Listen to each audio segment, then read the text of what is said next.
No, pero bueno, ya me acordé. Eh, para hoy habíamos quedado de arrancar la clase con los reflejos, o sea, hoy habíamos dicho que vamos a integrar un poco las vías sensoriales con las vías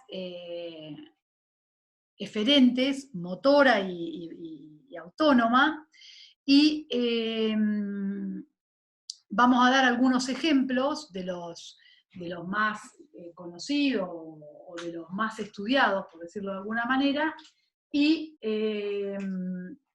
después vamos a hablar vamos a tratar de ejemplificar acciones que se les hayan ocurrido a ustedes.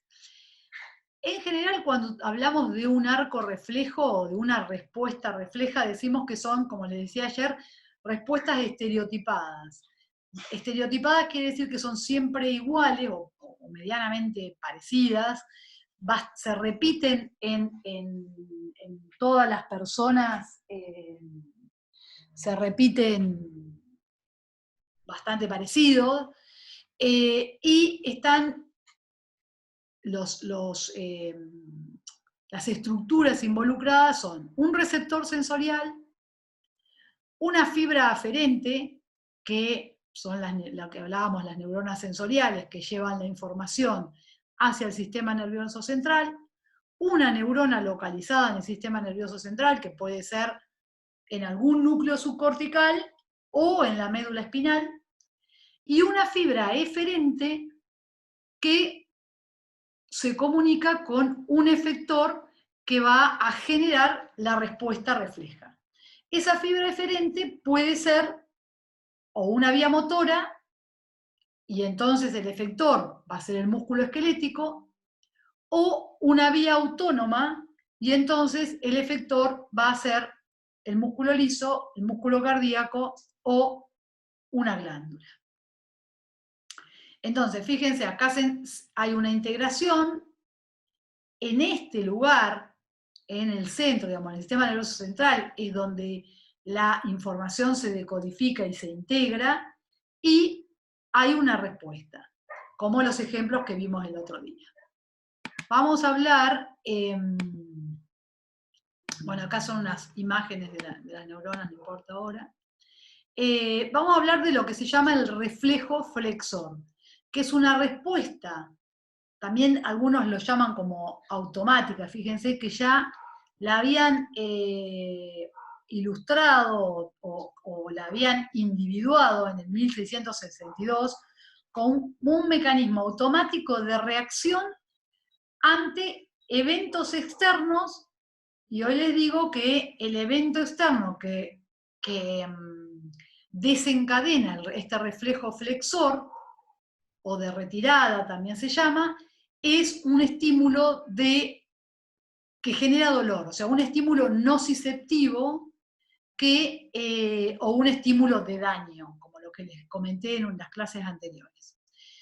Esta imagen que ven acá, fíjense que es una cosa que nos puede pasar muy habitualmente, que nosotros estemos caminando y de repente nos pinchamos o pisamos algún elemento que nos genera un daño en la piel, en el tejido, o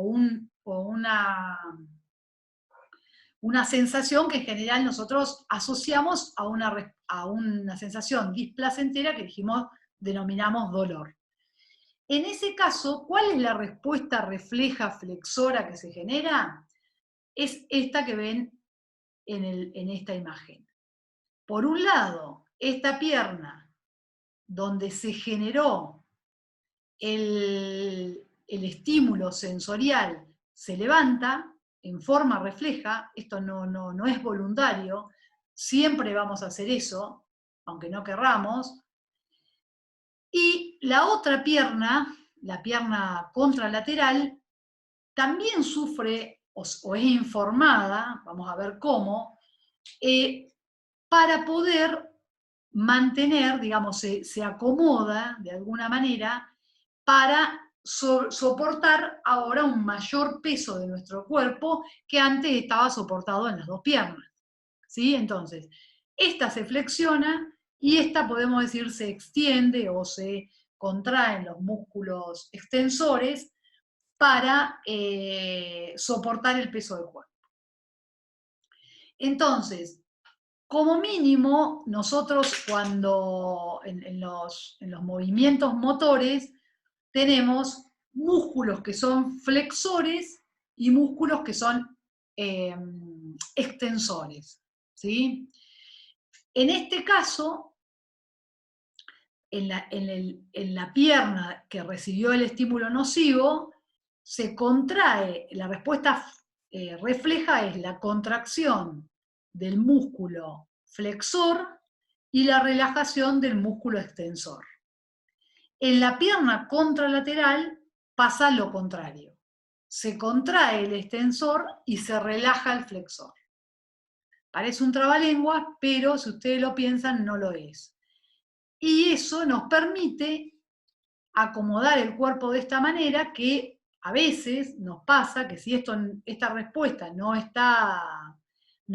se activa de manera rápida o de manera precisa, puede ocasionarnos también una pérdida del equilibrio, ¿sí?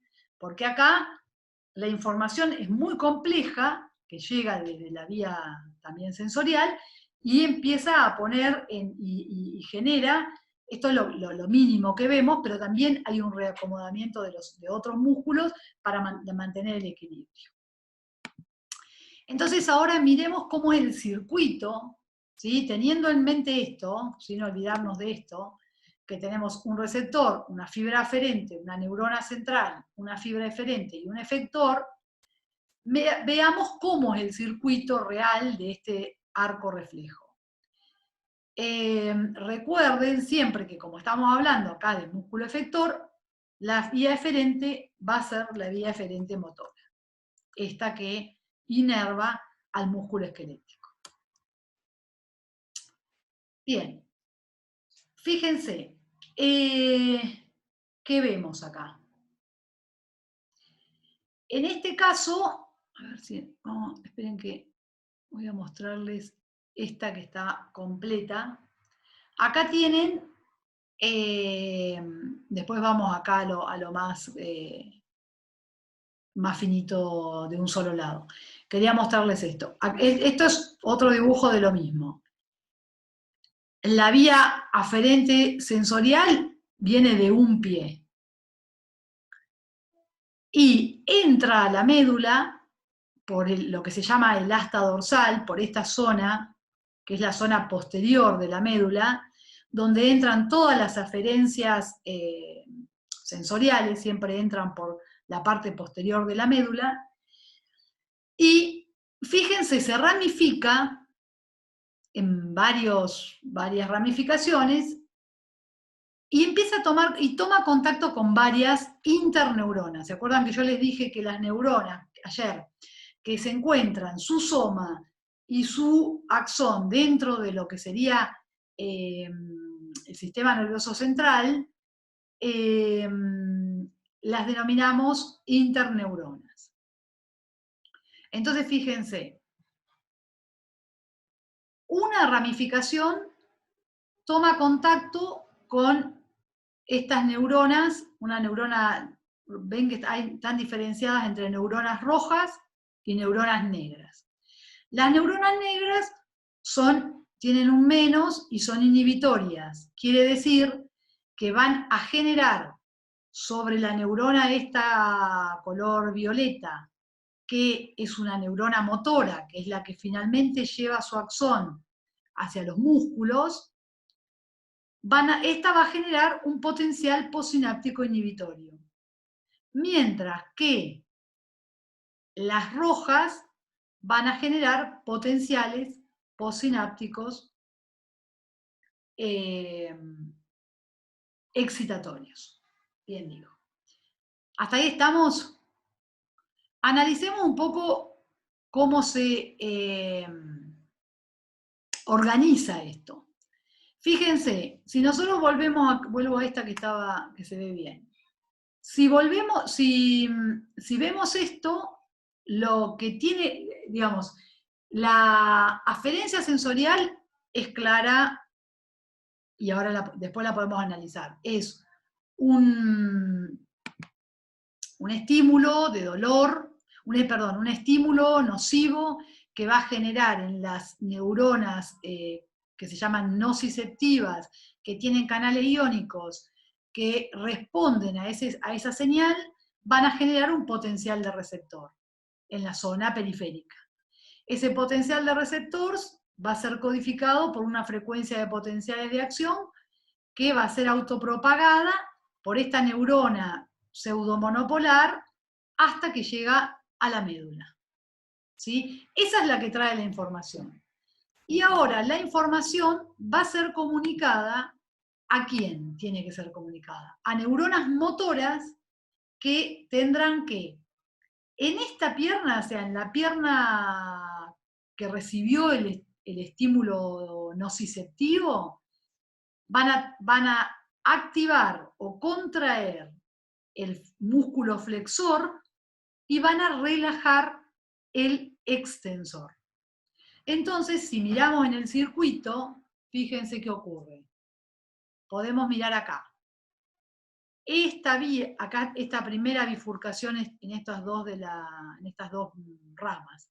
Uno, a través de interneuronas excitatorias, excita a la motoneurona flexora, que va hacia el flexor. ¿Sí? Entonces, acá son una serie de potenciales postsinápticos excitatorios que terminan generando una frecuencia de potenciales de acción que van a contraer al músculo flexor. Simultáneamente, están estimulando a esta interneurona que es excitatoria, que activa una inhibitoria para bajar la frecuencia de potenciales de acción de esta neurona y hacer que el músculo extensor se inhiba. O, lo que es lo mismo, que ese músculo se relaje, comparativamente con el nivel de contracción que tenía mientras la persona estaba caminando. Eso pasa del mismo lado del cual se recibió la señal. Miremos estas dos ramificaciones. Estas dos. Fíjense, estas dos van a través, acá le pueden poner en algunos libros hay una, hay dos, no importa cuántas interneuronas haya, lo importante es que tengan que generen activación e inhibición. Acá pusieron tres interneuronas, excitatorias todas, que van a excitar, en este caso, al músculo extensor de la pierna contralateral, porque dijimos que la extensión de este músculo va a permitir soportar el peso del cuerpo. Mientras que la otra ramificación, a través de una neurona inhibitoria, excitando una neurona inhibitoria, hace que esta neurona envíe menos frecuencia de potencial de acción y entonces sobre el músculo extensor va a generar una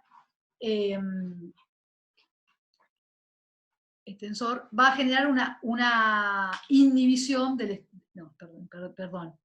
Acá está, sobre el músculo flexor, es el flexor este, va a generar una inhibición. Entonces, el flexor se inhibe de este lado y el extensor se contrae. ¿Sí? Justo lo contrario de lo que pasa en la pierna que recibió el estímulo. Entonces, fíjense que estas cuatro ramificaciones operan o se conectan con neuronas que están en la médula. Todas estas están en la médula. Entonces, este reflejo que va desde el receptor a la vía aferente y sale por las vías eferentes hasta sus efectores, que son los músculos, ocurre todo a nivel medular. Acá no interviene ni la corteza, ni núcleos corticales, ni siquiera, en este caso, núcleos que estén por arriba de la médula espinal. Sin embargo, acá ven que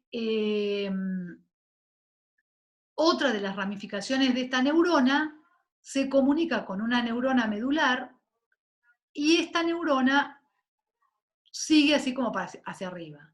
¿Esto qué quiere decir? ¿Qué información lleva esto para para arriba? Esta sería la vía que hablamos el primer día, que cuando nosotros nos pinchamos un pie, sentimos dolor, somos conscientes de que nos pinchamos el pie y hasta sabemos casi, les diría, los milímetros cuadrados en donde eso sucedió. Esa información es la que viaja por esta vía. Vero, perdón, Celina tiene una consulta. Sí, dale, Celina.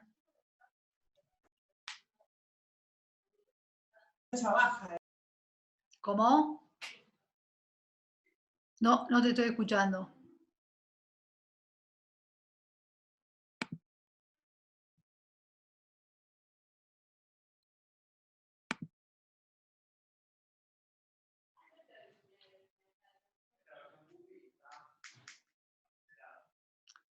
Celina, ¿tenés cerrado o tenés el micrófono? Ahí está. Fede, a Celina no la escuché. Estoy leyendo. No, yo tampoco, no se escuchó. Ahí está. Ah, está escribiendo en el...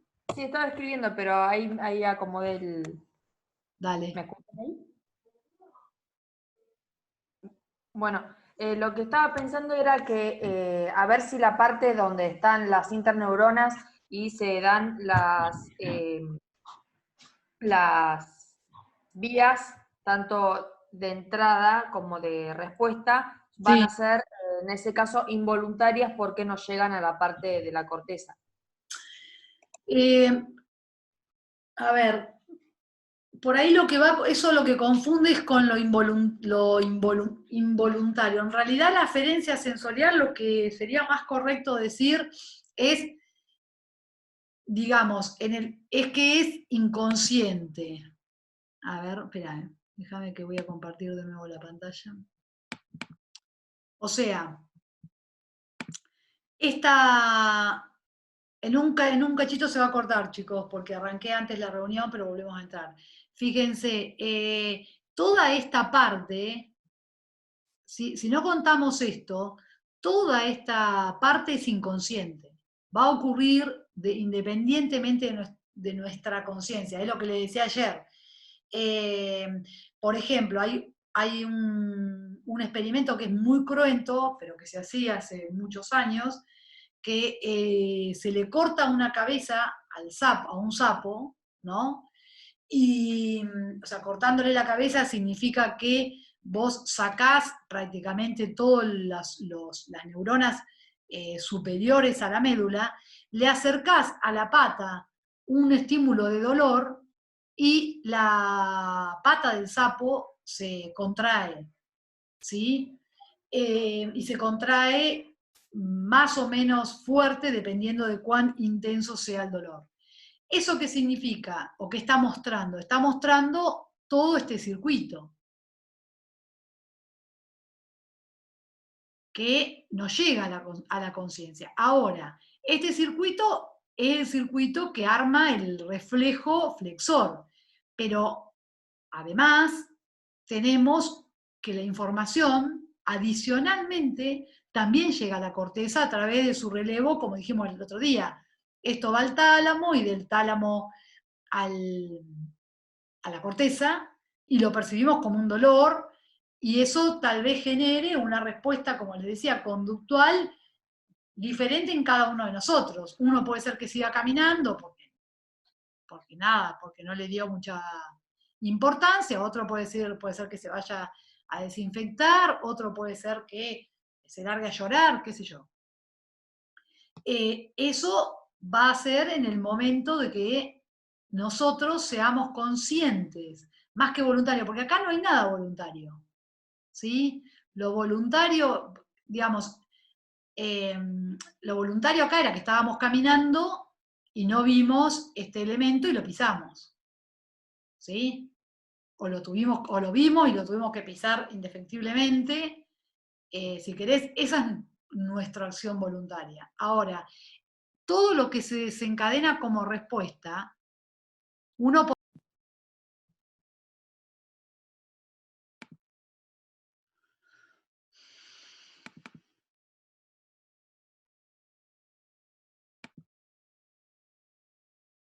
Bien.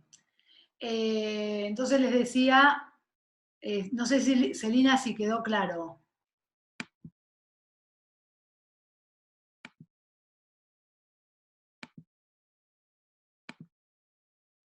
Ok, bien.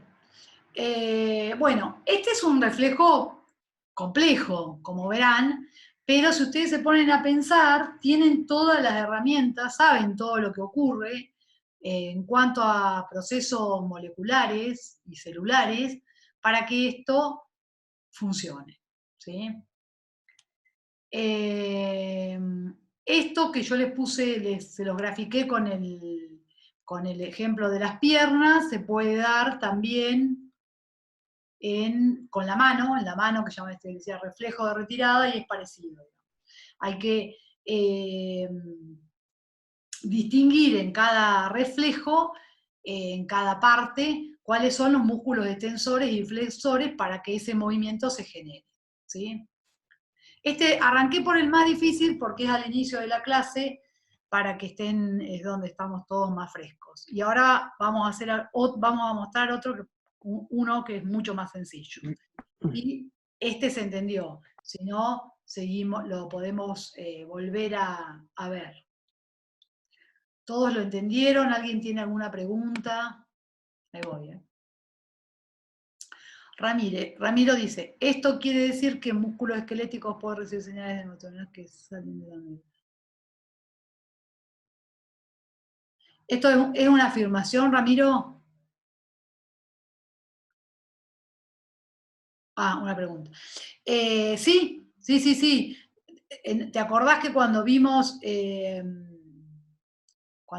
vías motoras, nosotros dijimos que los músculos esqueléticos reciben su información a través de una neurona que puede estar en la médula, si los músculos son de las extremidades y del torso y del abdomen, o de núcleos subcorticales, motores, del encéfalo, si se trata de músculos esqueléticos de la cabeza. ¿Te acordás? Y ahí hablábamos, ¿te habías perdido esa parte? Ah, bueno. Pará, te hago un esquemita.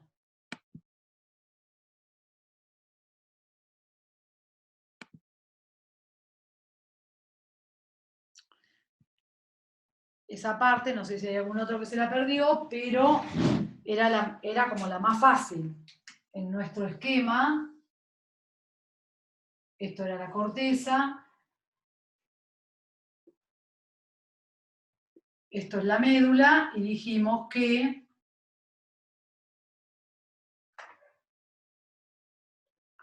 van a encontrar una neurona en la médula que va al músculo esquelético, ¿sí? O en un núcleo subcortical que va al músculo esquelético. Esto es de la cabeza y esto es del resto del cuerpo, cabeza y cuello.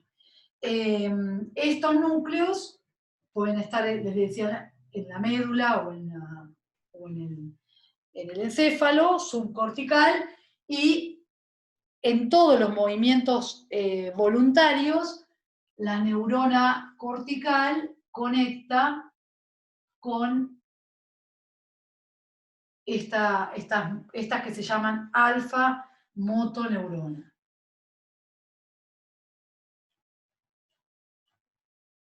¿Sí? Y con estas dos neuronas podemos armar vías, por ejemplo esta, la de una contracción o relajación de forma voluntaria. En este caso que estamos hablando son vías que se integran a nivel de la médula y generan un arco reflejo. Sí, Celina. Entonces, como para resumir, a ver si me quedó claro, yo tengo por distintas vías aferentes, llego a distintas neuronas. Si la señal o la vía eferente proviene del encéfalo en la parte cortical, va a ser algo voluntario, y si es de la parte subcortical es involuntario. Sí, Puede ser tanto para directamente del encéfalo a un músculo esquelético, o para una médula, se conecta a la médula espinal y esa va a un músculo más periférico. exacto.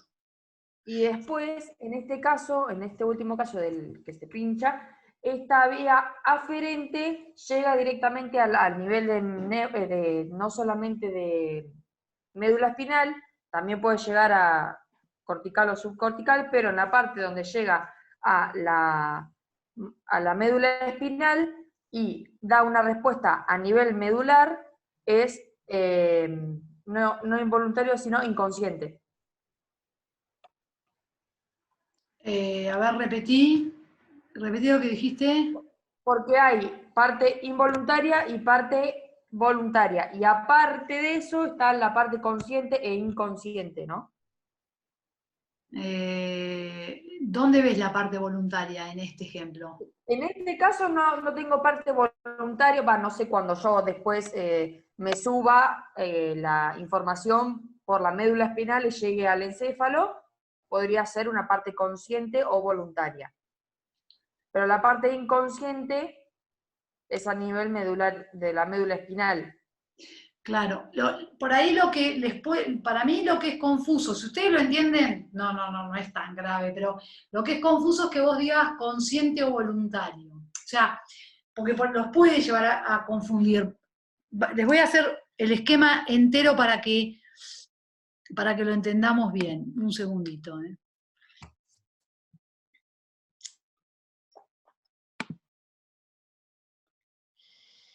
La cuestión sería así. Entonces, vamos de nuevo a nuestro esquema. Igual es una cuestión de nomenclatura, o sea, pero no quiero que la nomenclatura les complique la comprensión del fenómeno. Cada vez me salen mejor estos redondeles. Bien, entonces, esto viene de la periferia. Acá se captó la señal, como dijimos siempre. No hay nada nuevo acá, se generó el potencial de receptor, solo que acá en este estímulo es una señal de daño, y esta información viaja como potenciales de acción, bla, bla, bla, y hace sinapsis con una neurona que está en la médula.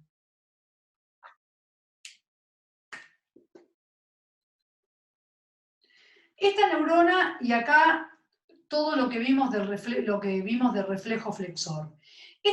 Todo este evento de información podría pasar sin que nosotros tuviésemos esta zona. O sea, si tuviésemos cortado esto, por alguna razón, esto podría pasar, que la información viaja por acá, se comunica a la neurona, a la alfa motoneurona, esta va al músculo esquelético,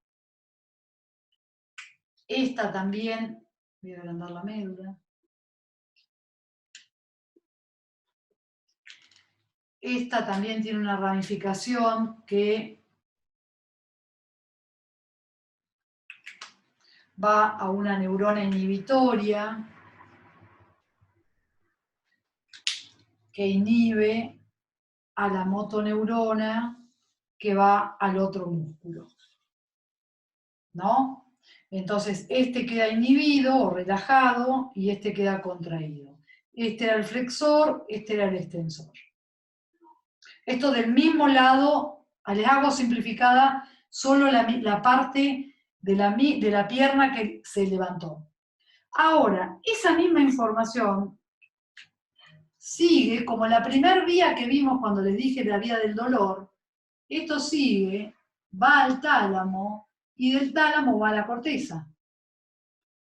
todo se da, o sea, no es que se da esto o esto, es todo a la vez, o sea, una vez que arranca la información, si acá había dos potenciales de acción, van por este camino, por este camino, por este camino, ¿sí? Van llevando la información a los lugares donde hay contactos sinápticos con otras neuronas.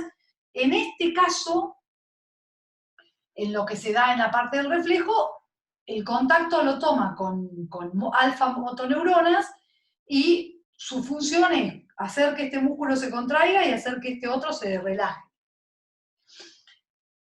Entonces, la señal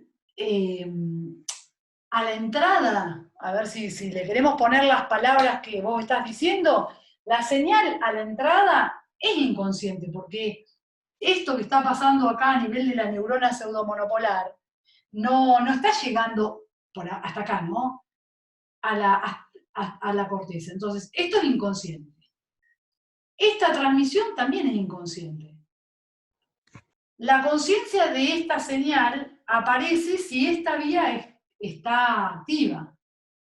Entonces, claro, a eso me refería, este camino es el que a nosotros nos hace conscientes de un dolor. Acá lo que nosotros decíamos, podríamos seguro decir que tenemos dolor en el pie. Ahora, voluntario acá, es lo que te decía, no hay nada. Lo que podría ser es que voluntariamente, después de lo que yo te decía, voluntariamente, una vez que llegó esto acá, que nosotros vamos a decodificar qué tipo de dolor, si es un dolor que nos... y vamos a integrar con otras señales que van a venir de otras regiones de la corteza, por ejemplo de la vista, que vamos a ir a mirar seguramente con qué nos pinchamos, vamos a mirar seguramente la intensidad del daño, si nos sale sangre, si no, o sea, un montón de cuestiones que nosotros integramos, y después habrá una respuesta voluntaria que vaya a saber cuántos matices puede llegar a tener, ¿sí? Puede ser como desde no hacer nada hasta hacer un montón de acciones con respecto a esa primer señal que apareció en la periferia. Ahora, eso es lo que te decía voluntario. Esto es todo inconsciente, va a suceder, pero todo por debajo de la conciencia. Lo podemos ver, o sea, podríamos llegar a ver que, que estamos parados en una única pierna, lo vamos a ver, pero no es que nosotros lo estamos haciendo voluntariamente, ¿se entiende? Claro, es a lo que justamente me quería referir, que cuando no llega la parte encefálica es todo inconsciente, pero cuando ya sube a la parte encefálica, ya sea subcortical o cortical, va a ser voluntario. Consciente. No, subcortical no, mientras está acá, no es. Perfecto. Si esto está cortado, no tenemos dolor, ¿sí? Nosotros podíamos cortar esta vía y por más que todo esto ocurra, no percibimos dolor. Y ¿por qué no sería algo consciente? Porque no llega a la corteza. Para que sea consciente tiene que llegar a la corteza sí o sí, entonces. Sí o sí. Perfecto. Entonces, sí o sí, las respuestas conscientes son voluntarias. Las respuestas conscientes, sí, podemos decir que las respuestas... No puedo tener una involuntaria. Yo diría al revés, que las respuestas voluntarias son conscientes, pero es semántico. Pero bueno. Pero no podría tener una involuntaria consciente. Involuntaria, consciente. Pero por ahí Cristian hizo un comentario en el chat que por ahí me parece que apunta a aclarar eso, fíjate. A ver, Cristian dice, ¿es correcto decir que consciente e inconsciente se refiere a la percepción por vías aferentes y voluntario y voluntario? Sí, diría que sí, Cristian, que hiciste el resumen perfecto. Sí, esa sería lo que... Ojo que van a encontrar que está muy confundido toda esta historia, pero está bien lo que él dice, porque en realidad, fíjense que las vías aferentes están, ¿cómo les diría? Todas fuera de nuestra voluntad. O sea, nosotros estamos comunicados con el medio externo a través de nuestros receptores. Y esa información es captada por nuestros receptores, a menos que nosotros hagamos algo aprendido, como por ejemplo, a ver, si nosotros no queremos ver una imagen, cerramos los ojos, pero tuvimos que aprender hacer esa conducta para no mirar, para no percibir esa imagen. ¿Se entiende lo que digo? Entonces, está bien lo que él dice. Cuando hablamos de consciente o inconsciente, es de la vía aferente.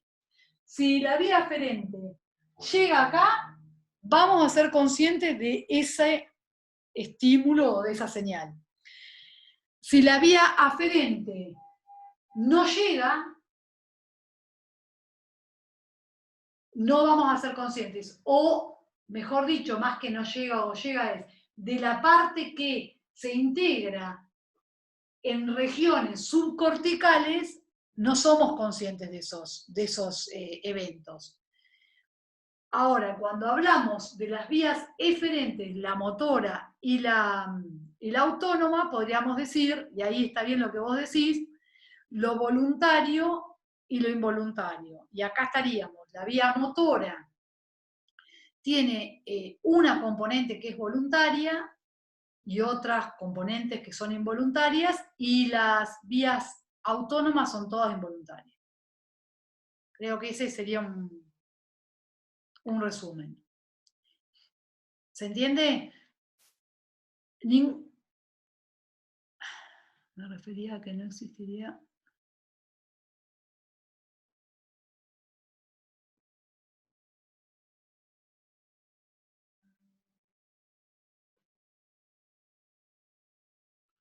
Sí, digamos, vuelvo a decir, Celina, son como cuestiones que parecen como, vuelvo a decir, un trabalengua, se mezcla inconsciente con voluntario. Yo acá en este curso, nadie les va a hacer una pregunta si es, diga si esta vía es voluntaria, o sea, ir a la semántica de la cuestión. Acá lo importante es que ustedes entiendan el fenómeno, ¿sí? Entiendan cómo a través de los distintos circuitos que ya tenemos armados en el organismo, ¿sí? Porque estas sinapsis que se forman, no es que se forman y se desarman, se arman y se desarman a medida que llega la señal.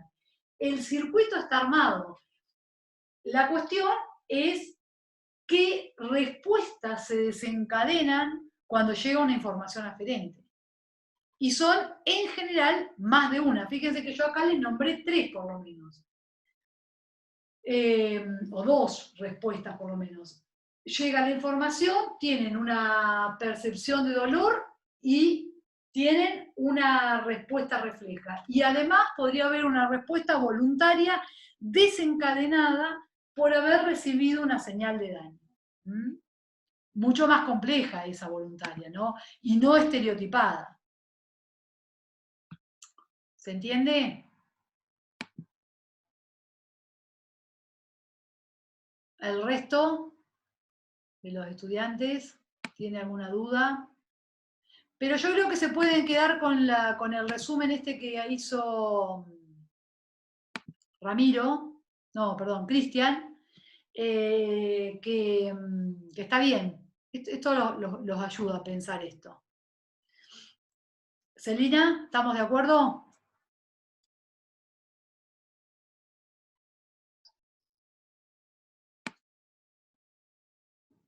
Bueno, no escucho más a Celina. No, respondí por el chat, por eso. Ah, ok. Pero está todo bien. Bueno, muy bien. Entonces,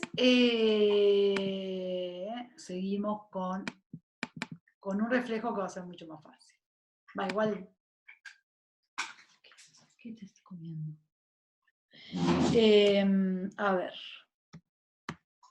Vamos a hablar de otro reflejo que ustedes probablemente están más familiarizados o alguna vez lo habrán visto, que es el reflejo miotático, el famoso reflejo del martillito. Yo tenía una foto acá, me quedó atrás. Acá. Donde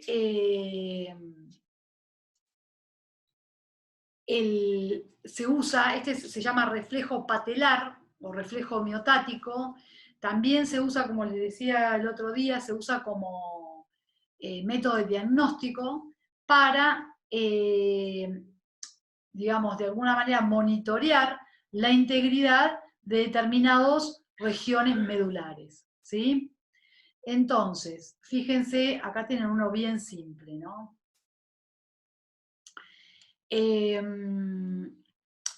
Como siempre tenemos que identificar cuál es el receptor. Este reflejo patelar, perdón, me olvidé decirles cómo es, esperen. Es un reflejo donde se produce, cuando se extiende un músculo, ¿sí? Cuando hay una extensión de un músculo, la respuesta es la contracción. Es como si yo les dijera que el músculo siempre va a tratar de mantener su longitud de reposo. Entonces, cuando se estira, la respuesta refleja es la contracción, y cuando se relaja, cuando se contrae, la respuesta refleja es la relajación. Vamos a ver el primero, que es el que se llama miotático, pero tenemos que identificar cuál es el receptor. ¿Cuál es el receptor que logra captar esto que les digo, que el músculo se estiró o eventualmente que el músculo se contrajo?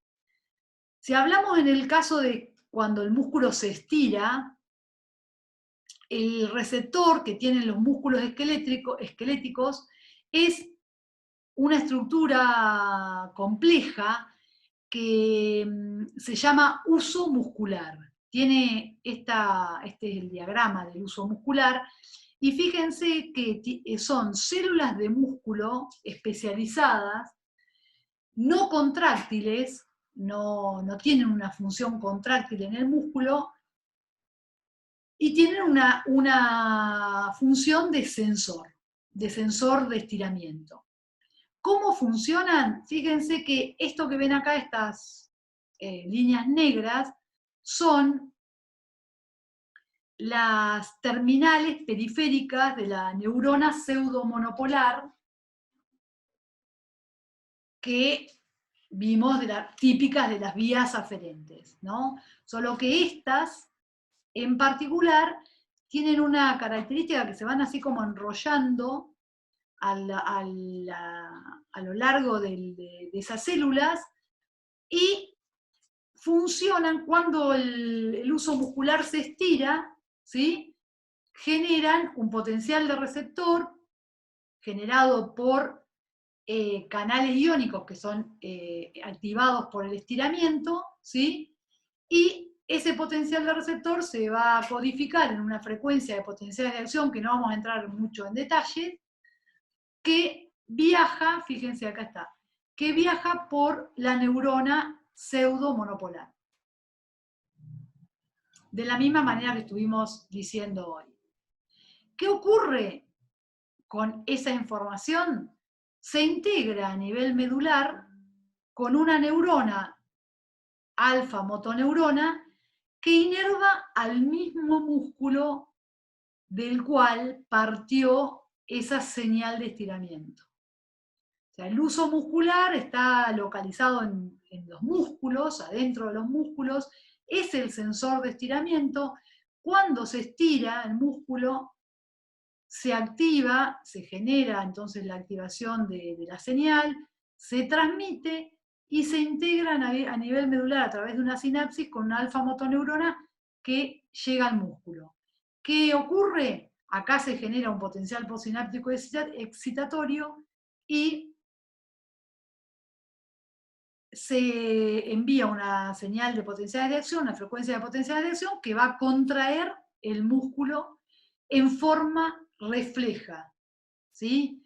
Entonces, acá tienen el receptor, la vía aferente, la integración neuronal. Fíjese que acá este reflejo es monosináptico, y la información a través de una vía eferente, motora, que va al mismo músculo. Entonces, responde al estiramiento con una contracción. Este es el reflejo más simple, se produce del mismo lado donde se inicia el estímulo, y funciona, no solamente funciona para que los médicos lo tengan como mecanismo ¿cómo se llama? Como un síntoma o como un mecanismo de diagnóstico, sino que funciona en todos los movimientos que nosotros realizamos, voluntarios e involuntarios, al mover los músculos esqueléticos. Y son reacomodaciones que se producen cada vez que el músculo se estira, entra en acción el reflejo miotático. Y cada vez que el músculo se contrae, entra en acción el reflejo miotático inverso que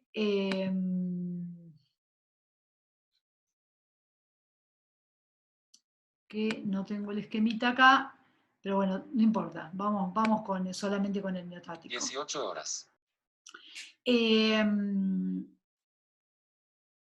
Este es como el más simple de todos, ¿no?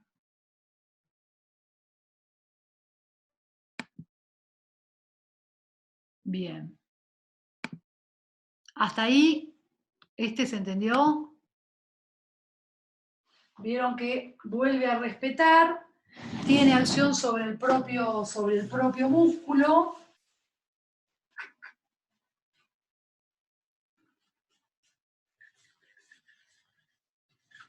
Y el miotático inverso que les decía, no tengo la figura del sensor. O sea, cuando ustedes tienen un músculo que a través de los tendones se une al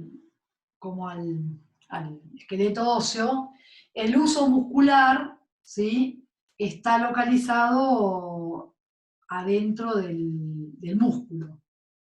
Y este es el que lleva a esa neurona la información de estiramiento del músculo. El que registra la contracción está localizado en la unión en los tendones, y es también son sensores que se activan no cuando el músculo se extiende, sino cuando el músculo se contrae. Y la respuesta es una inhibición del músculo, porque a nivel de la médula, fíjense que si uno lleva una información, habíamos dicho, y la respuesta hacia el músculo es la contracción, con que acá se excite una neurona motora, esto es la médula, ¿no?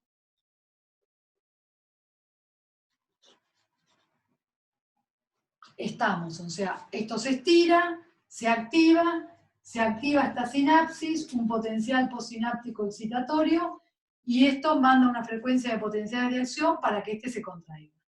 Reflejo miotático. Si se trata del miotático inverso,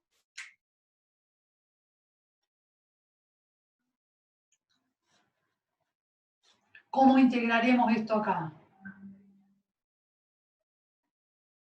En este caso ponemos una neurona inhibitoria.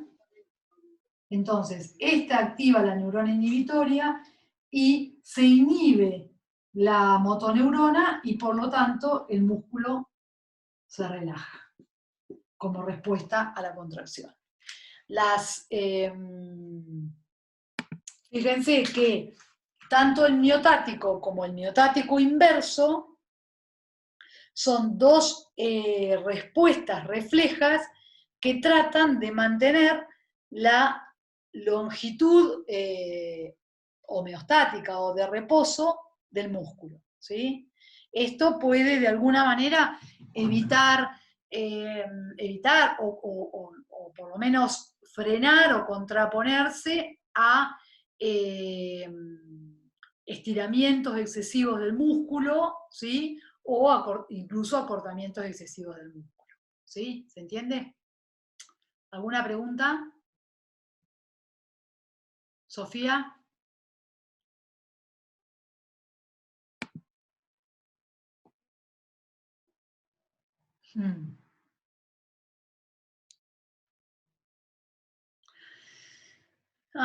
Sí, yo creo que sí, que cuando, mira, no está escrito en los libros si, cómo es digamos, la respuesta de la respuesta, pero si lo pensás desde el punto de vista de cómo funcionan las estructuras, yo te diría que sí, que la respuesta global, que uno la desglosa para poder estudiarla, pero que el mismo reflejo flexor va a generar un cambio a nivel de la longitud de los músculos que probablemente sea sensado por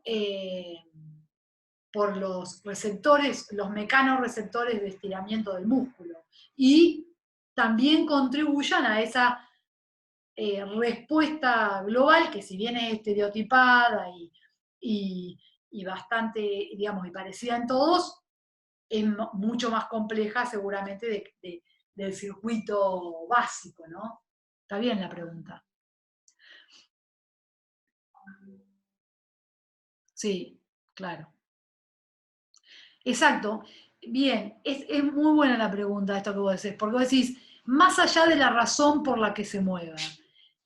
Y esto es para que lo recuerden siempre. No, las células no conocen de razón o de inteligencia o no trabajan para un bien común, digamos, de forma intencional.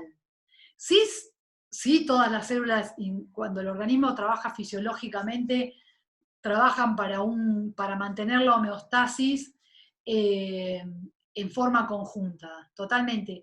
Pero en realidad, si ustedes van viendo cómo funciona la fisiología, es siempre un juego entre señales y respuestas.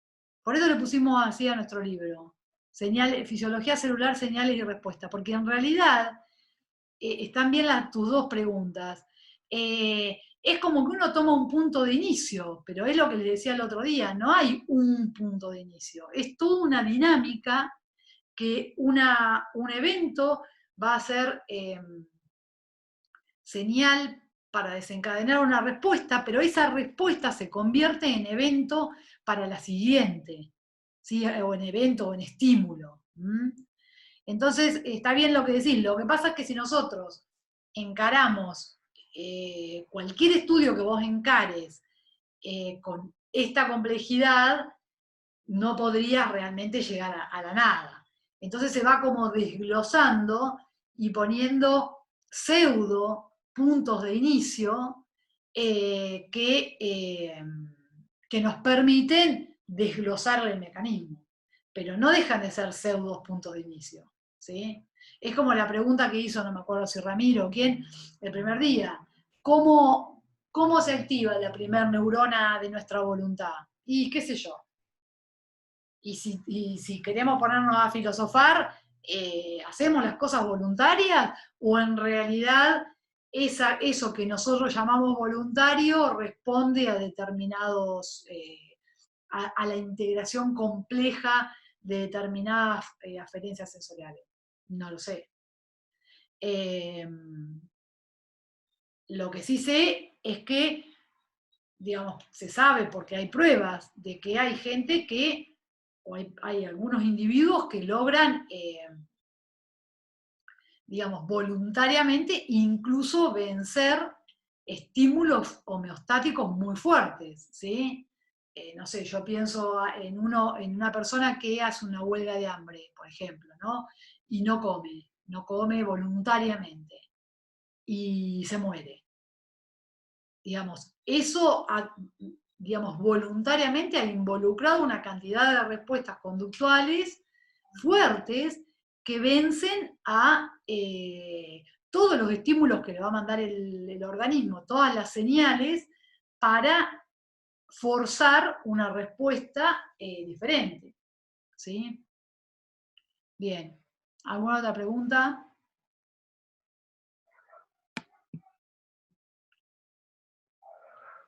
¿Comentario? Me quedan 3:45, bueno, en este ratito, y después en los próximos 40 minutos, ¿cuánto queda? Ah, no, queda como una hora todavía. Vamos con los ejemplos que me digan. Les traje también para mostrar un reflejo que es más complejo, pero si vienen entendiendo todo, lo podemos ver. Ya hablamos de él el otro día, porque me lo preguntaron, y no sé si lo hicieron en sus casas, les dije que podían hacerlo que era el reflejo fotomotor. ¿Se acuerdan que hablamos ayer del reflejo que se activa cuando incide una luz fuerte o una luz sobre el ojo? ¿Sí?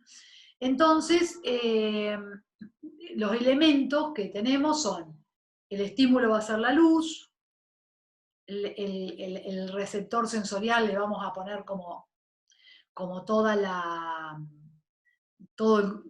el conjunto de la retina, ¿sí? Si bien son células particulares, podemos decir que la retina es nuestro receptor sensorial. Esa información decodificada de la luz viaja por el nervio óptico, que serían, acá no son verdaderas células pseudomonopolares, sino que se llaman células ganglionares, pero bueno, es un axón que viaja hacia el sistema nervioso central, va al tálamo, y del tálamo, a ver si tengo una...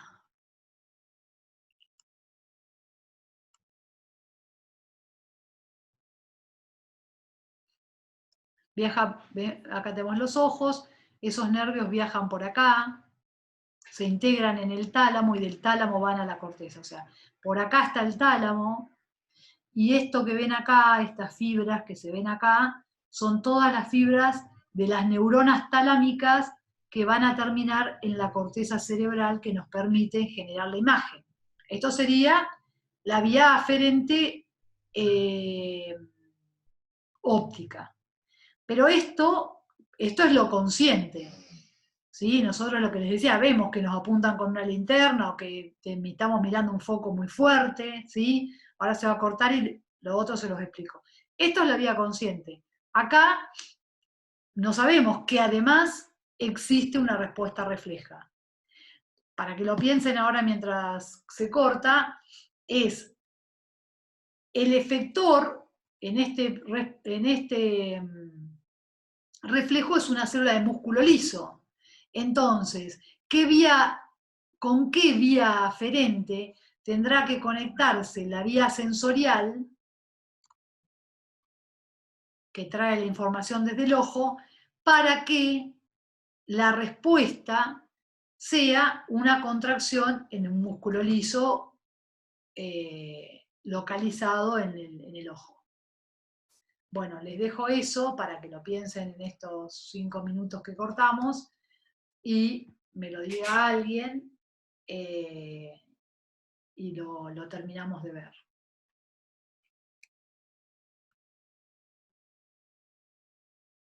Voy a poner un cartel.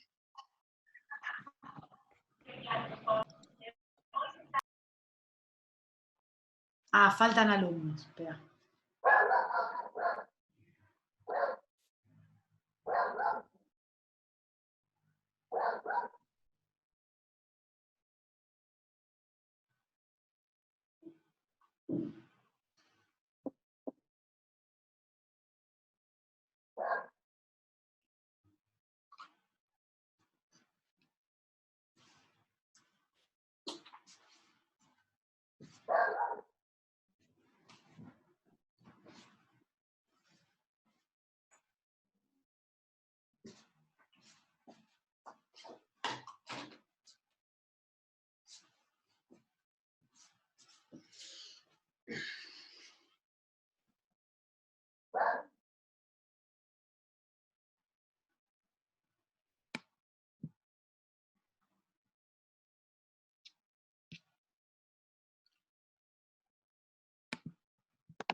Bueno, estamos. ¿Qué dicen? ¿Pensaron? En el caso entonces de este ejemplo que estábamos viendo del reflejo fotomotor, teníamos luz como estímulo, ¿sí? Vamos a poner el receptor, voy a poner toda la retina, si bien no es toda, pero las células ganglionares, que son las que llevan la información hacia el tálamo.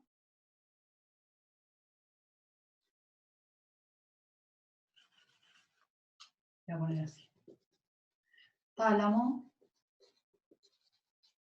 Y del tálamo van a la corteza. Esto es lo que uno podría decir, bueno, veo el estímulo lumínico, la imagen consciente que se va a formar cuando me iluminan con una luz, ¿no?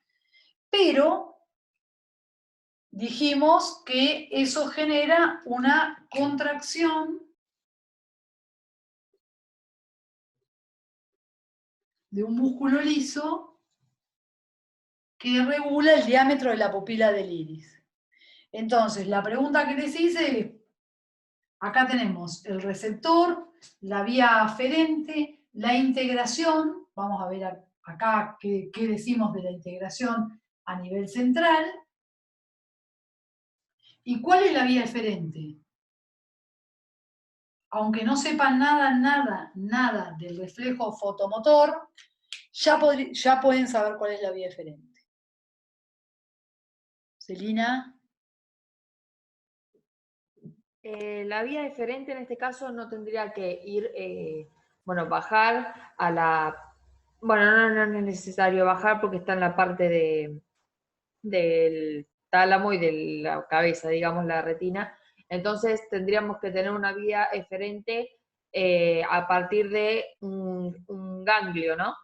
En vez de un nervio, un ganglio, haya una interneurona en la parte periférica. No sé si me explico. Vos decís un ganglio acá en la parte periférica con una neurona. Que eso esté conectado ¿sí? al músculo liso y en la parte del soma esté conectado al tálamo. ¿Cómo la conecto esta al tálamo? Con otra neurona. Okay.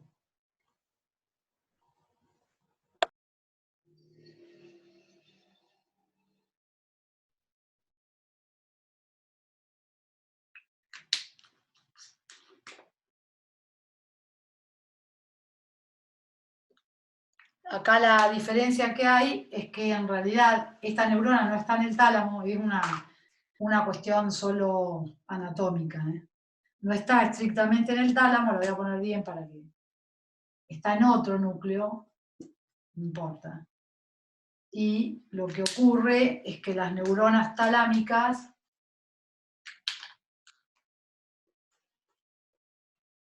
se comunican con esas. Incluso hay Y otro. Juliana Vero tiene... Juliana. No, iba a decir que sería una vía eferente autónoma. Muy bien, muy bien. ¿Y te animás a decir de qué rama del autónomo?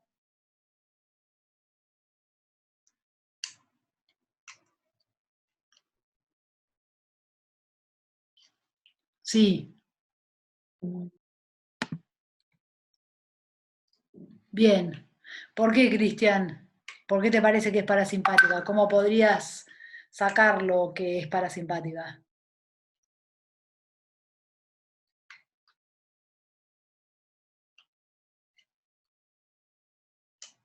Cristian o otro que quiera. Y si no supieses eso, si no supieses que lo de los... porque involucra nervio craneal,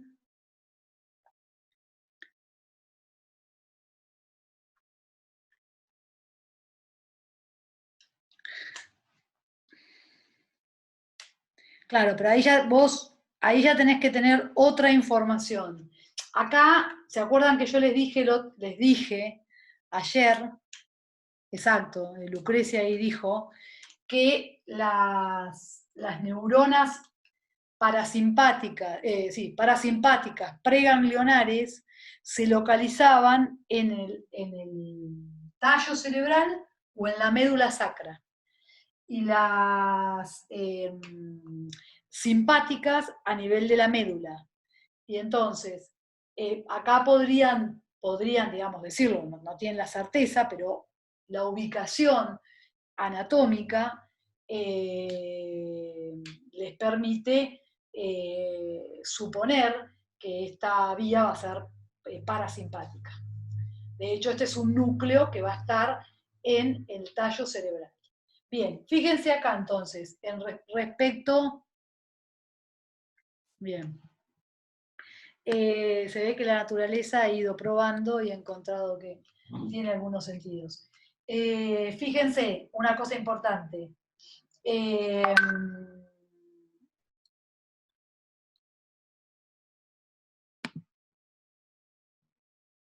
Sí, lo que dice Cristian es correcto, sí, tiene razón Pablo. Lo que pasa que no, digamos, necesitas necesitas más información, que se ve que Cristian tiene, pero yo decía que lo saquen sin nada de información. Bien. ¿Qué les iba a decir? Les estaba diciendo, fíjense, acá también podemos hacer el mismo recorrido, si quisiéramos volver a involucrarnos con toda la cuestión voluntaria, involuntaria, consciente e inconsciente. Este es el estímulo que indefectiblemente impacta sobre el ojo y esta vía nos lleva a una percepción consciente de luz. ¿Sí? Ahí nosotros podríamos decir que vimos la luz. Y esta vía es una vía que se integra a nivel central, a nivel del tálamo y de otros núcleos que involucran, se integra, pero la respuesta la lleva a una vía eferente involuntaria. Esto va a ocurrir independientemente de nuestra voluntad. La pupila se va a adaptar a la intensidad de luz. ¿Sí? Y esto es lo que les decía, entonces el reflejo fotomotor, que si esta vía está cortada por alguna razón, esto va a seguir ocurriendo y le sirve a los médicos como un elemento de diagnóstico para ver si las regiones donde se ubican estos núcleos están funcionales o no. Como estas regiones donde se ubican estos núcleos son regiones que son importantes porque hay varios centros vitales, como por ejemplo el centro respiratorio, no es menor que cuando estos reflejos se conservan, digamos, el pronóstico para la vida de esa persona es mejor, podemos decir. Bien, quería pasar y no estaba en cosa. Bien, bueno, con esto, digamos, como reflejos, los tienen todos. Miren, he dado increíblemente más reflejos que otros años. Por la vía virtual se ve que divagamos menos y tuve más tiempo. Bueno, entonces, ahora yo tengo el plan A, es que ustedes propongan de estos ejemplos y hagamos las vías. Ese es el plan A, que sería buenísimo. El plan B es ver si ustedes pudieron hacer el ejercicio de la guía. ¿Dónde lo puse? Acá.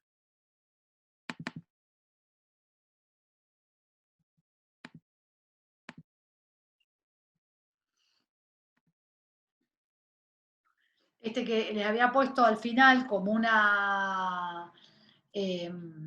como un ejemplo de integración. En este caso tienen la integración de una vía aferente sensorial y una vía motora voluntaria, ¿sí? Acá la parte, si se quiere, de los reflejos no, que se podrían generar, como dijo Lucrecia hoy, cuando estos músculos voluntariamente se estiren o se contraigan, también van a generar respuestas reflejas. Bueno, esa parte no está puesta en este ejemplo. Entonces, tenemos dos opciones. Vemos si hicieron bien o antes arrancamos con algún ejemplo que a ustedes se les ocurra. Si no, yo también tengo uno. Bueno, digan ustedes mejor.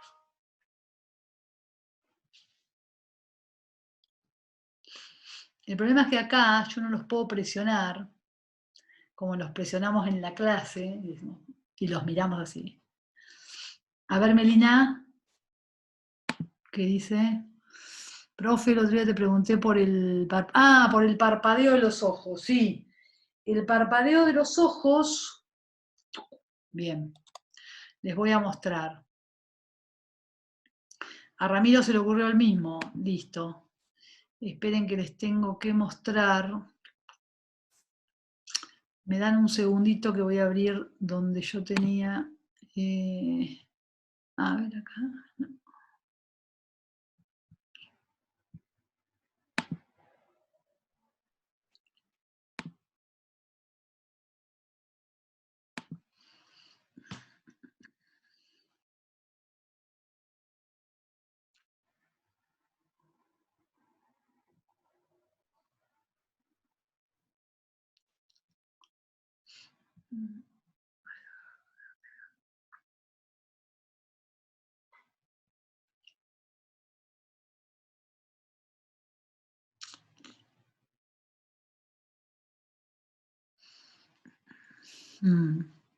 Bueno, no encuentro para mostrarles los músculos de los ojos.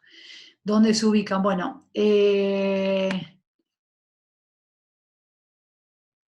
un segundo.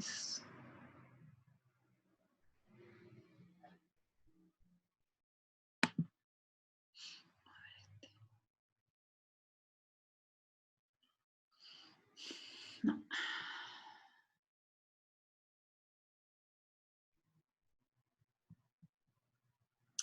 Bueno, no lo encuentro. No importa.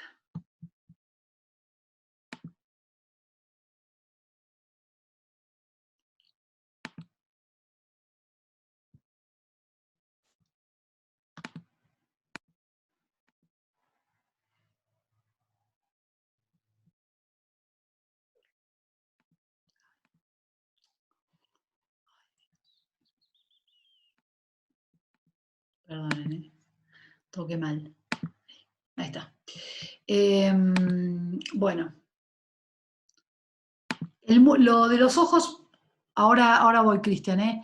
El del parpadeo de los ojos es bastante parecido a lo que hemos estado diciendo, por ejemplo, del uso muscular o de...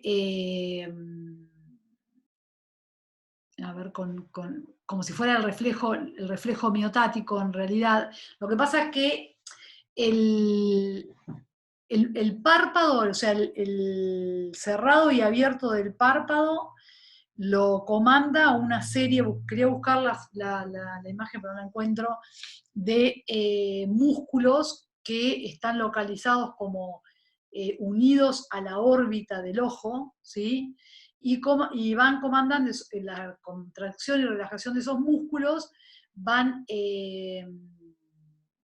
modificando digamos, la dirección del ojo y abierto o cerrado del párpado. Entonces, esos músculos tienen inervación cortical, si tuviéramos que hacer la vía voluntaria, porque nosotros sabemos claramente que podemos voluntariamente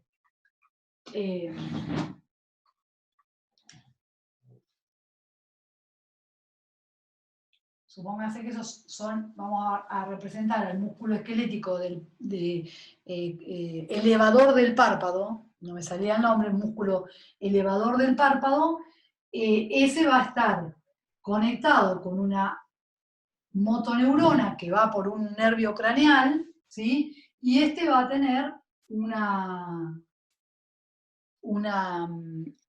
¿cómo se llama? Un comando, digamos, o una sinapsis con una neurona cortical, ¿sí?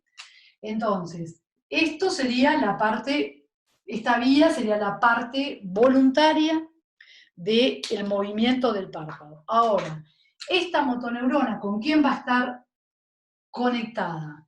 Va a tener que estar conectada con neuronas aferentes sensoriales, no sé si directamente porque no está descrito en los libros como reflejo del parpadeo, por lo menos yo no lo he visto así comúnmente en los libros de texto. Puede estar directamente o a través de interneuronas, vamos a poner de interneuronas porque seguro que a través de interneuronas,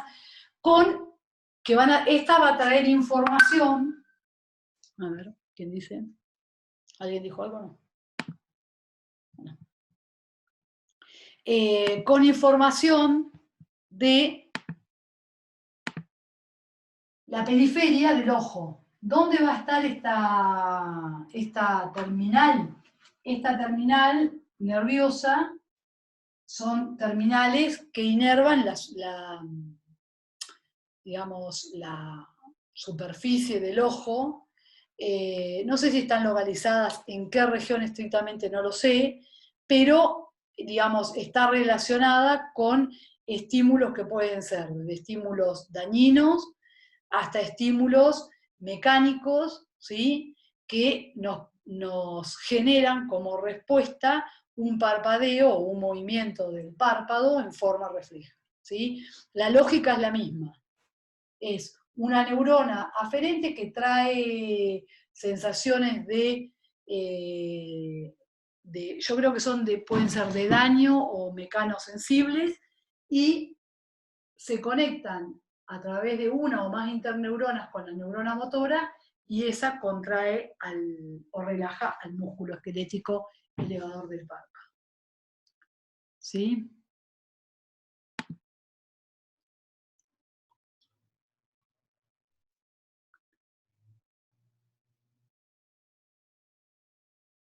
A ver, Cristian, ¿cómo puede ser para que la voluntad le gane a un reflejo?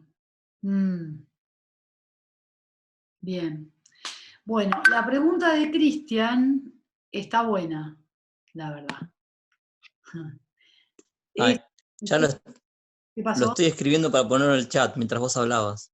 Ya termino casi. ¿Qué cosa?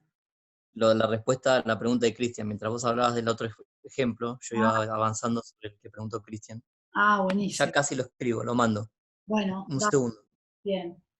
Está buena esa. Ahí les va a quedar para todos la respuesta. Bien. ¿Quieren arrancar con...? No, se me borró, qué tarado. Cuando salí del chat para hablar, qué tarado. Salí del chat para hablar y se borró todo lo que había escrito. Bueno, lo perdí. Decilo oralmente. La idea es que, viste que cuando el estímulo nocivo a través de la neurona sensorial activa a la motoneurona del músculo flexor, a su vez, a través de una interneurona inhibitoria, inhibe a la del músculo extensor, ¿no? Eso hace que el brazo se flexione en forma refleja. Pero si yo, en forma voluntaria, inicio la contracción del extensor, me voy a oponer a ese movimiento, ¿no? Y entonces va a haber dos cosas que compiten. La señal que viene desde la neurona sensorial, que va a tratar de estimular a la motoneurona flexora, y la señal que va a venir desde la corteza, que a través de una neurona inhibitoria va a inhibir a la motoneurona flexora. Si uno lo mira eso a nivel de la célula, digamos, de lo que pasa en la membrana, las señales excitatorias al final es simplemente una despolarización del soma de esa motoneurona. Y la señal inhibitoria que viene de la interneurona es una hiperpolarización. Entonces voy a tener dos competencias, o dos tipos de corrientes que están compitiendo, y según cuál sea más grande de esas dos va a ser el efecto que va a ocurrir en el cono axónico de la motoneurona, que va a hacer que se generen potenciales de acción o no se generen. Entonces, mi voluntad va a hiperpolarizar a la motoneurona del músculo flexor y va a despolarizar a la del extensor, y la vía del reflejo va a ser lo contrario. Y van a competir en esa forma. Una trata de despolarizar a la célula y la otra trata de hiperpolarizarla. Claro, Las que se oponen va a determinar si va a haber o no disparo de potenciales de acción. Esa sería la competencia. claro. Porque, digamos, lo, lo que tiene esto, Cristian, y el resto también, porque es interesante la pregunta que hace, es que uno cuando describe y así es lo que les decía hoy, del desglose de las cosas, ¿no? Cuando el libro aborda reflejos, de esto se olvida. Se olvida, no lo pone. Ah, te interrumpo una cosita para una cosa que pusieron en el chat. Que sí, eso también pasa cuando uno está manteniendo la respiración o lo mantiene la apnea, está compitiendo contra el reflejo que nos hace respirar. Lo que pasa es que ahí esa señal del reflejo parece que llega a ser tan grande que nos gana a la voluntad, digamos. En la otra situación no, pero podría ser que sí, no sé, habría que ver cuánto aguanta uno agarrando algo que está muy caliente. Claro. Está bien. O capaz que hay, eso no lo sé, digo, puede ser que haya, digamos, donde se pone en juego la vida, digamos, la supervivencia del organismo, nunca la información que viene desde la corteza pueda vencer a la que viene de la periferia, a la aferente. Pero lo que les decía es que por eso está bueno mirar el circuito completo. Si este es el circuito completo, yo sé, esta neurona que está inervada por una cortical y también recibe las aferencias, ella y todas otras interneuronas que puede haber, es la integradora. Entonces, eso es como los ejercicios de sinapsis que hacían sin tener idea de qué era. Esta va a mandar una señal. Y esta, eventualmente, también, excitatoria o inhibitoria. Entonces, de la integración va a resultar la respuesta final que se haga. ¿Sí? Por eso que en algunos casos nosotros podemos incluso disminuir los reflejos o a veces para que el reflejo se pueda, ¿cómo se llama? Se pueda realizar bien, los médicos o aquellos que hacen los reflejos te hacen poner en una situación o en una posición donde no sea tan fácil contraer voluntariamente para que el reflejo no disminuya. Bien. ¿Les puedo hacer un comentario sobre la parte del dolor y cómo uno aguanta el dolor también? Que tiene que en cierto modo también es eso. Cuando se activan nociceptores, la neurona sensorial manda la información por la vía que va a llegar hasta la corteza y que nos va a hacer sentir esa sensación incómoda, o tener esa percepción de algo molesto, incómodo, inconveniente, no sé. Pero hay otras neuronas que actúan sobre la liberación de esos neurotransmisores por parte de la neurona nociceptiva y en cierto modo inhiben esa liberación de neurotransmisor por la neurona nociceptiva. ¿Se acuerdan que podía haber sinapsis de una neurona con la terminal axónica de otra neurona? Entonces, hay una situación interesante que se da que cuando en las zonas cercanas al lugar donde se está percibiendo un estímulo nocivo, uno hace un masaje o tacto, una estimulación táctil no nociva, digamos, lo que sería acariciarse, por ejemplo, esas neuronas sensoriales que sienten el tacto pueden inhibir la liberación del neurotransmisor de la neurona nociceptiva, y entonces disminuye la sensación de dolor. Eso lo conoce todo el mundo, es el sana-sana. ¿Sí? Hacer el sana-sana funciona por ese mecanismo. Fin. Sería algo así, ¿no? Esto es tacto, esto es dolor.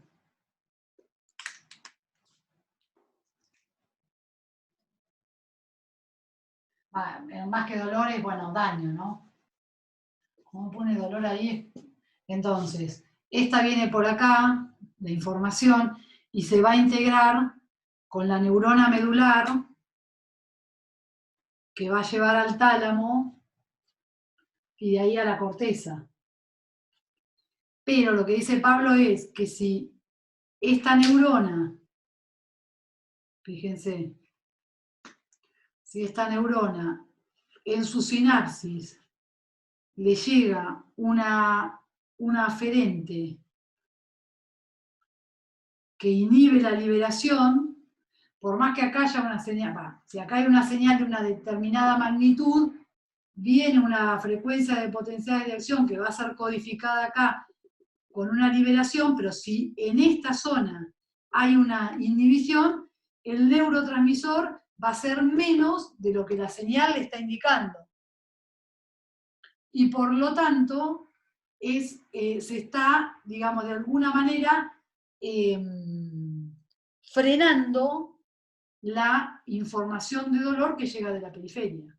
Esto podría ser en individuos que esto sea exacerbado, podría ser hasta peligroso, porque percibiríamos una sensación de dolor mucho menor en la magnitud con lo que produce el daño, ¿sí? Eso es lo que producen, entre otros efectos, los opiáceos, ¿sí? Bloquean el dolor, inhiben el dolor. Este es un bloqueo de entrada. Se bloquea prácticamente la información a la entrada en la médula. Después podría bloquearse en esta sinapsis o podría bloquearse en otras regiones, pero este mecanismo es muy interesante, ¿sí? ¿Se entendió? Bueno.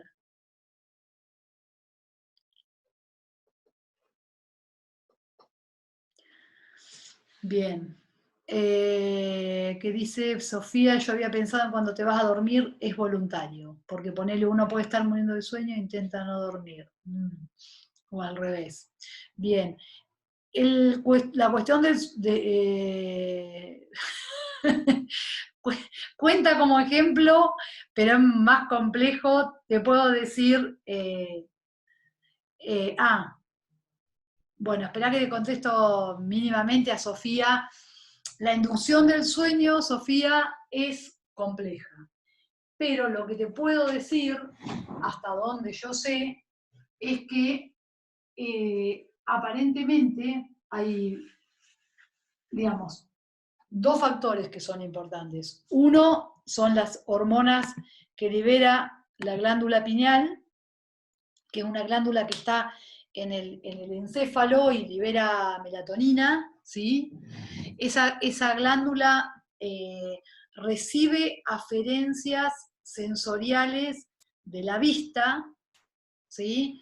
Relacionada con la luz y la oscuridad, y libera melatonina, o sea, sería una vía, voy a explicarte hasta donde yo sé, una vía aferente que está relacionada con la señal de luz, o digamos tiene impacto sobre neuronas, sobre neuronas centrales y sobre la liberación de melatonina por la glándula pineal, y esto tiene relación con otros núcleos que están en el tallo encefálico, que se llama el sistema reticular ascendente, lo van a ver así en los libros, sistema reticular ascendente, o creo que es ARS en inglés.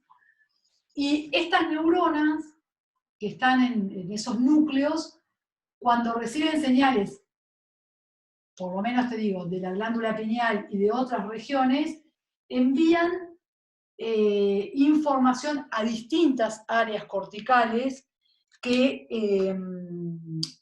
digamos, que están involucradas con la inducción del sueño. Parece ser que hay neuronas que son serotoninérgicas, que liberan serotonina, y que cuando se activan esas neuronas y envían su información hacia zonas, hacia otras zonas del cerebro, son muchas, si las ves en los libros, esas vías son muy difusas, están involucradas con la inducción. Es como que el sueño tiene una inducción activa, no es que nos vamos apagando, por decirlo de alguna manera, y las neuronas se van apagando. De hecho, no es así. El electroencefalograma tiene una actividad importante, solo que es otro estado de conciencia, diferente al de la vigilia, y es inducido por esas neuronas, que están obviamente influenciadas por otra cantidad de cosas que no te sé decir. Eso hasta ahí sé de lo que es el sueño.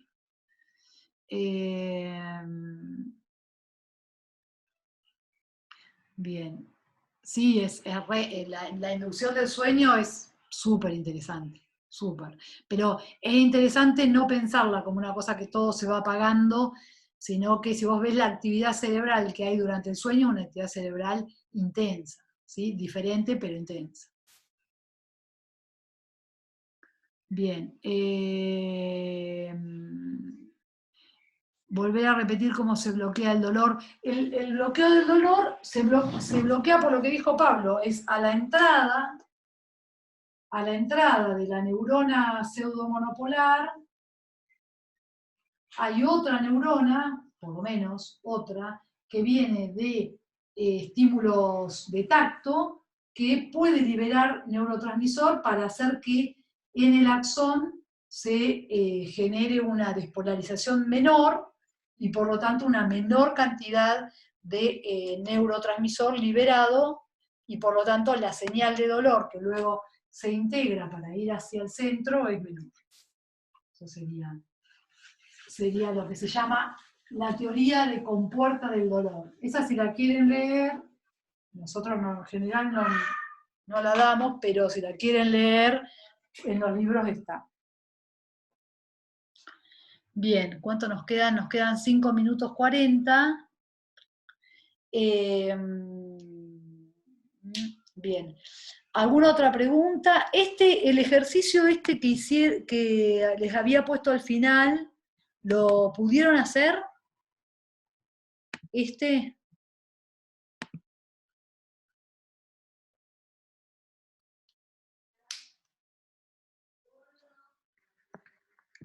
creo que con lo que hemos visto hasta acá, lo pueden hacer tranquilamente, me parece. Y después hay un ejemplo que hemos puesto en otras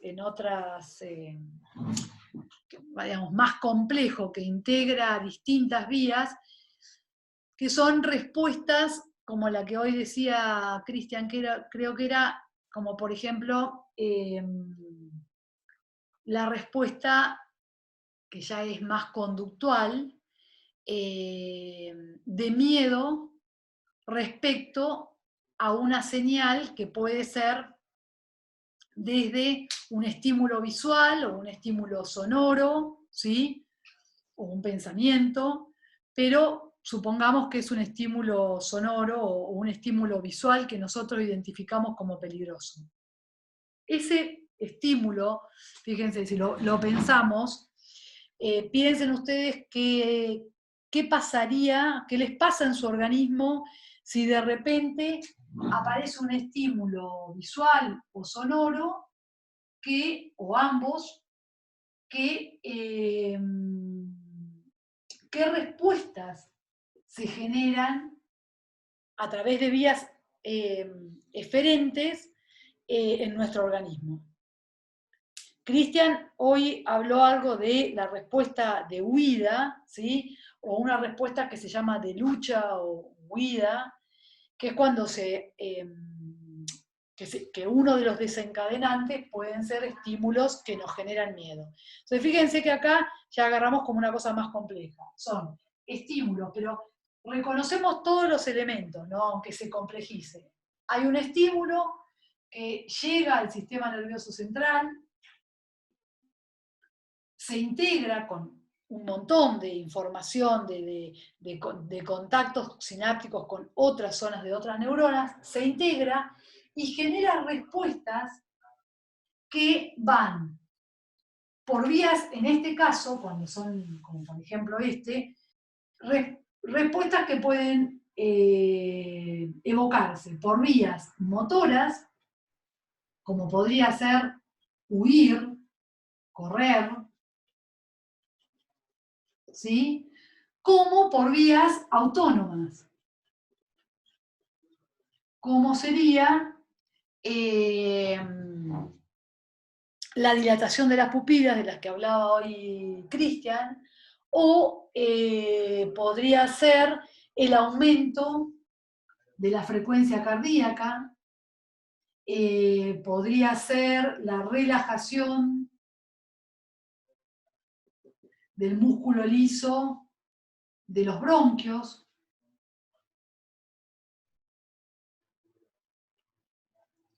podría ser ¿qué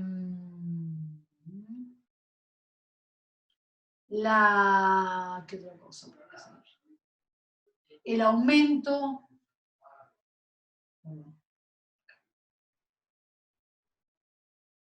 de la frecuencia respiratoria, ¿sí? Son distintos tipos de respuestas que van a surgir, van a utilizar, obviamente, vías eferentes, algunas motoras, cuando cuando el órgano efector sea el músculo esquelético, o van a utilizar vías autónomas cuando el órgano efector sea el músculo liso, el corazón, el músculo liso o una glándula, ¿sí? Por ejemplo, acá el aumento de la concentración de adrenalina en sangre, ¿sí? Entonces, fíjense, acá tenemos, una respuesta, un evento mucho más complejo que utiliza todas nuestras vías, pero es fácil de distinguir la lógica de funcionamiento. Sin este estímulo, es difícil que esto ocurra, ¿sí? Esto es consecuencia de este primer estímulo. Ahora, después probablemente varias de las respuestas se van a convertir en estímulo para generar nuevas respuestas. Y ahí otra vez la cuestión que decíamos de esta evento-respuesta, evento-respuesta. Me queda menos de un minuto, así que saludamos a... ¿Quieren volver a entrar? Y ahí, una cosa más. Pablo, Ahí perdón.